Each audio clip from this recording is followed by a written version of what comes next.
వచ్చినటువంటి అనేకమైనటువంటి సంగతులు మనం తెలుసుకుంటున్నాము. అందులోనే భాగంగానే మరి ఈరోజు కూడా కొన్ని మాటలను తెలుసుకునే ప్రయత్నం చేద్దాం. ప్రియమైన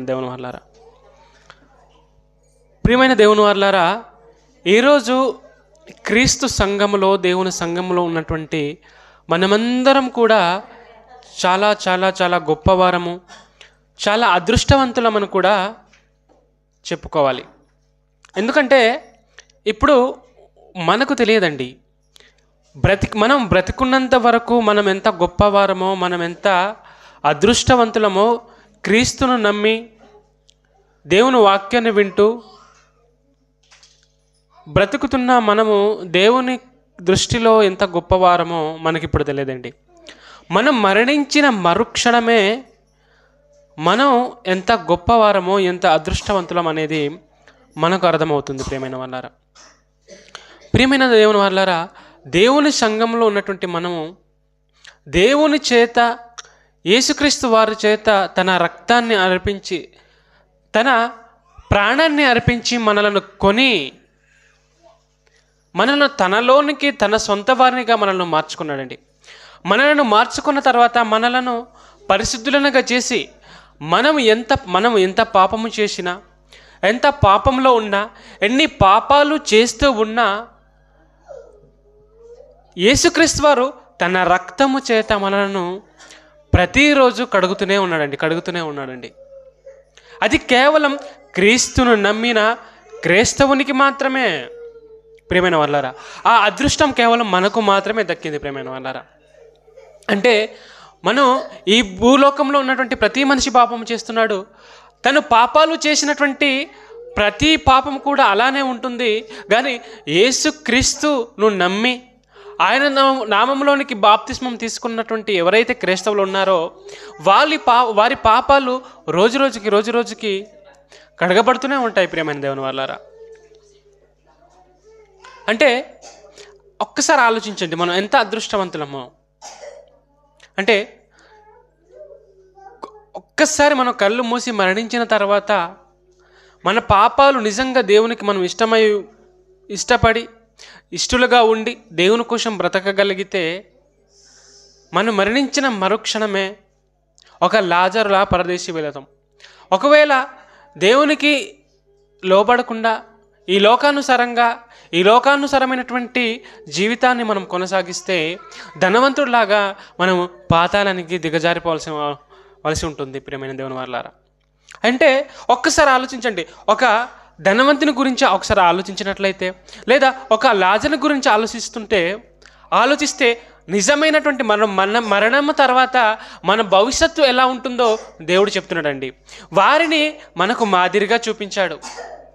ప్రియమైన దేవుని వారలారా, అయితే దేవుడు మనకు ఇన్ని జాగ్రత్తలు చెప్పినా ప్రత్యక్షమైనటువంటి ఒక ఉదాహరణను మనకు చూపించాడండి.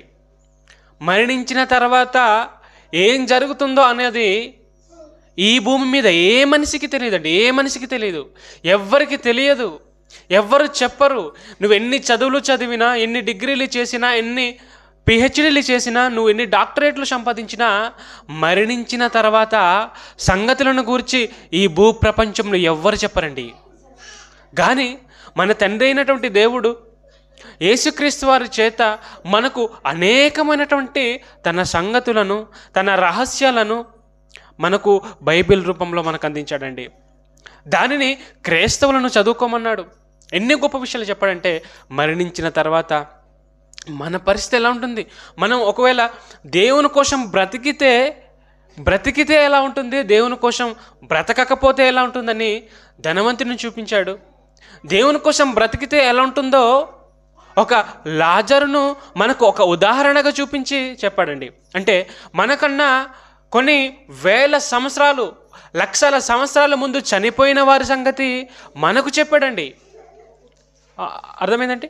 అంటే యేసుక్రీస్తు రాక ముందు ఎవరైతే మనుషులు ఉన్నారో వారికి ఈ సంగతులు తెలియవు. యేసుక్రీస్తు పుట్టక ముందు ఎవరైతే మనుషులు ఉన్నారో వాళ్ళకి ఈ సంగతులు తెలియదండి. అంటే మరణించిన వారు ఏమవుతున్నారు, వారు ఎక్కడికి వెళ్తున్నారు, వాళ్ళు ఆయన సుఖం అనుభవిస్తున్నారా, కష్టం అనుభవిస్తున్నారా అన్న సంగతి యేసుక్రీస్తు వారు పుట్టకముందు ఉన్న మనుషులకు తెలియదు. కానీ యేసుక్రీస్తు వారు పుట్టిన తర్వాత ఈ సంగతులన్నీ చెప్పారండి. బైబిల్ ద్వారా దేవుడు రాయించాడు. అంటే మనం ఎంత గొప్పవారమో, ఎంత అదృష్టవంతులమో ఒకసారి చెప్పండి. ఒకసారి ఆలోచించండి ప్రియమైన వాళ్ళారా. అంటే మరణించిన వారి సంగతి దేవుడు మనకు వారిని అంటే దేవుడు చూశాడు, మనం చూడలేదు. మరణించిన వారు మరణించిన తర్వాత నరకానికి వెళ్ళారా, పరదేశికి వెళ్ళారన్న సంగతి మనకు తెలియదు ప్రియమైన వాళ్ళారా. మరి ఎవరు చెప్పాలి? ఎవరైతే చూశారో చూసిన వారు చెప్పాలి. అందుకే తండ్రి అయిన దేవుడు మనకు ధనవంతుని సంగతి మనకు చెప్పాడండి లూకాసు వార్తలో. అంటే మరణించిన తర్వాత నువ్వు దేవునికి నీ ఇష్టానుసారంగా నువ్వు బ్రతికితే నరకానికి వెళ్ళిపోతావని, దేవుని కోసం నువ్వు బ్రతికితే పరదేశికి వెళ్తావని చెప్పాడు. అంటే వారిని ఉదాహరణగా చూపించి మీరు దేవుని కోసం బ్రతకండి, నా కోసం బ్రతకండి, నా పనులు చేయండి అని చెప్పేసి దేవుడు మనకు చెప్పాడండి. అయినా ఇన్ని సంగతులు మరణించిన తర్వాత నువ్వు దేవునికి ఇష్టంగా బ్రతకపోతే నరకానికి వెళ్ళిపోతావని దేవుడు హెచ్చరించి మనకు చెప్పినా మనం దేవునికి భయపడకుండా బ్రతుకుతున్నామండి. అంటే ఎంత అదృష్టవంతులమో ఆ అదృష్టాన్ని మనం సద్వినియోగం చేసుకోవట్లేదు ప్రేమైన వాళ్ళారా. అయితే మరి క్రీస్తుని కలిగినటువంటి క్రీస్తును నమ్మినటువంటి క్రైస్తవులు, క్రీస్తు సంఘంలో ఉన్నటువంటి మనం ఇంకా అనేకమైనటువంటి జాగ్రత్తల్లో మనం ఉండాలి. దేవుడు చెప్పినటువంటి బోధకు మనం అనుకూలమైన వారిగా మనం జీవించాలి ప్రేమైన వాళ్ళారా. యేసుక్రీస్తు ఈ సంఘమును గురించినటువంటి సంగతులు అనేకమని చెప్తున్నాడు. సంఘంలో ఉన్నటువంటి మనుషులకు, సంఘంలో ఉన్నటువంటి ప్రతి వారికి అనేకమైనటువంటి జాగ్రత్తలు చెప్తున్నాడండి.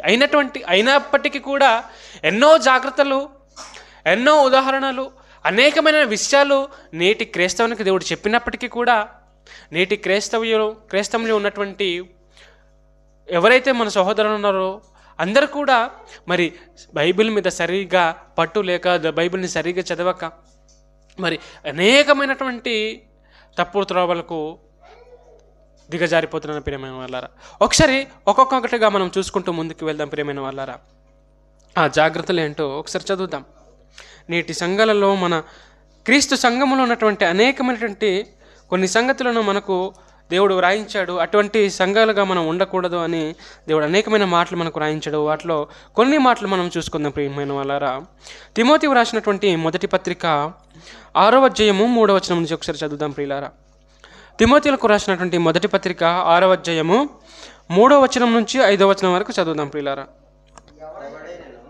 ఎవడైనను మన ప్రభువైన యేసుక్రీస్తు యొక్క హితవాక్యములను దైవ భక్తికి అనుగుణ్యమైన బోధను అంగీకరింపక భిన్నమైన బోధను ఉపదేశించిన ఎడల వాడేమియు ఎరుగక తర్కములను గూర్చియు వాగ్వాదములను గూర్చియు వ్యర్థముగా ప్రయాసపడుచు గర్వాంధుడగును.